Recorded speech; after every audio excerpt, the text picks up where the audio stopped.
In a business as physically taxing as professional wrestling, it's honestly a surprise retirement isn't happening more often. Between the massive number of work days, the intense travel, and the straight up chance of injury, how does WWE maintain a roster of like 200 people across each brand? Anyways, I don't fucking get it. I'm D Wicket and these are the 10 different retired WWE wrestlers and where they currently are today. Number 10, The Big Show. We'll start out this list with the only wrestler who is only technically semi-retired, but seeing as The Big Show hasn't showed up for a match in over a year now, it's pretty safe to say his career is at least at the very near end of its final stages, if not completely over. Last seen putting Braun Strowman over in a cage match last September, The Big Show took time off for a hip surgery, but that injury definitely was not a year-lasting incident. While Show hasn't been seen in WWE since inducting Mark Henry into the Hall of Fame earlier this year, he's currently busy starring in the second season of Sci-Fi's Happy, where his name is Big Pink. Interesting. Torium is very powerful, very strong, and we know extremely deranged.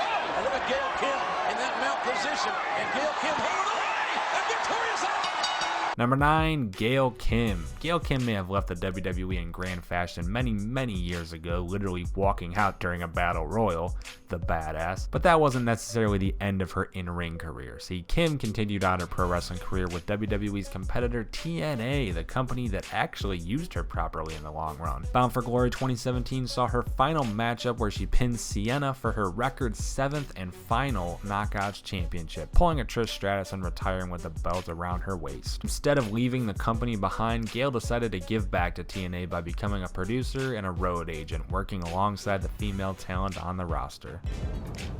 For all you people out there who aren't familiar with me, let me introduce myself. I'm Ted Dibiase. I'm the $1 Million Man. Number 8, Ted Dibiase. Both Mr. and Junior Ted Dibiase have retired from professional wrestling, with the $1 Million Man oddly enough still being the one signed to WWE. While he still works under the Legends program, the man himself ended up being ordained as a minister. Bit ironic for a man who once literally worshipped money to now worshiping God, but because, you know, idolatry and all that jazz, but to each his own. As for the younger Dibiase, he retired back in 2013 after becoming a father and is now the vice president of a business development for an insurance company. The $1 Million Savings Man, I suppose. Number 7, Maven. You remember Maven, right? The original Tough Enough winner who went on to eliminate The Undertaker from the 2002 Royal Rumble and ended up dying because of it? Well, it turns out Maven is actually still kicking it nowadays as a bouncer over in NYC. Apparently, if you bring up his wrestling past, he just might beat the shit out of you, as he prefers to keep that part of his life in the past, despite having returned to the ring back from 2015 to 2016. Bit odd, but I suppose if you get thrown into a popcorn machine by this dude, you probably don't want that part of your life being brought up ever. Number 6, Michelle McCool. I mean, she retired in 2011, but then returned this year for the Women's Royal Rumble to eliminate 5 women, more than anyone else on the current roster eliminated. And oh yeah, she's also fucking The Undertaker. Number 5, Diamond Dallas Page. DDP Yoga, motherfuckers. Can you believe that man is 62 years old? You could have honestly told me he was in his early 40s and I'd probably have believed you, but that's how old he was when WCW first started to push him way back in 96. Holy sweet goddamn. Having officially retired from active competition well over a decade ago, DDP continued on his legacy by introducing the world to DDP Yoga. Being one of the nicest guys in all of pro wrestling history, DDP used his extensive health knowledge to help out guys like Jake Roberts and turn his life around. DDP Yoga has also been name dropped by guys like Chris Jericho and AJ Styles, both men far past their prime who can still put on impressive performances today, thanks to the genius that is Diamond Dallas Page Yoga, motherfuckers. Edge, you lost fair and square. Don't look at me like that.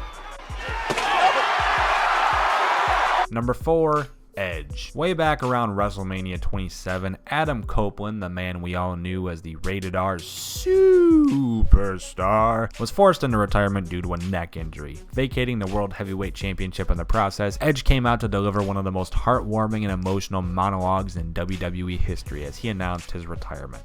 Since then, we've watched the man enjoy a WWE Network show alongside Christian entitled The Edge and Christian Show that totally reeks of awesomeness. And then they followed it up with the Edge and Christian Pod of Awesomeness. So, you know what their favorite word probably is. Number 3, Mark Henry. God damn, if only Mark had retired back in 2013 with that amazing fake retirement angle. Like, seriously, if he had gotten one more run with some world championship, lost it, then re-brought out that salmon jacket and retired there, it would have been killer. Unfortunately, Henry spent the last 5 years or so just floundering around, but hey, at least he's finally getting the rest. Following WrestleMania 33, Henry would quietly transition from in-ring talent to backstage producer, and the following year find himself being inducted into the WWE Hall of Fame. Very, very well deserved. After all, he did give us the hand segment that will go down in history as being one of the... Mae Young gave birth to a fucking hand. Number 2, CM Punk. Probably the most infamous instance of a pro wrestler retiring from the business. CM Punk walked out on WWE after the 2014 Royal Rumble and genuinely hasn't looked back since. For almost 5 years now, fans have been speculating if and when he'll ever make his way back inside of the squared circle, and unfortunately for people like me who would love that shit, it's not looking too hopeful. Despite already having an immediate pair of losses, Punk looks to continue his UFC stint and try to avoid going 0-3. I love the man and want him to succeed, but that cynical part of me that's just a complete asshole will kind of always hope he does bad in UFC just so that he's that little bit more likely to come back to what he does best, being an asshole inside of a wrestling ring. Honorable mention goes out to Ric Flair for being the controversial son of a bitch he is by pulling at our heartstrings in 2008 and then already wrestling again by 2010. What the fuck?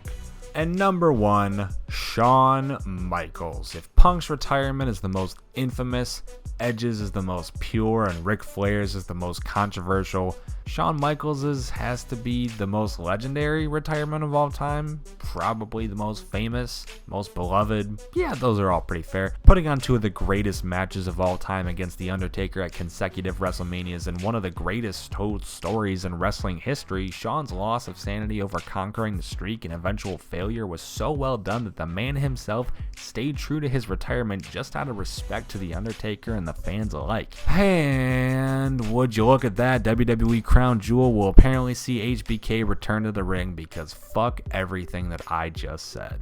And those are the 10 retired WWE superstars and what they've been up to lately. Should Shawn come out of retirement? If he at least eventually wrestles AJ Styles, will it be worth it? Let us know in the comments down below once you're done liking the video, subscribing to the channel, and turning on notifications to ensure that Ric Flair doesn't somehow end up wrestling a match in 2019. God save our souls.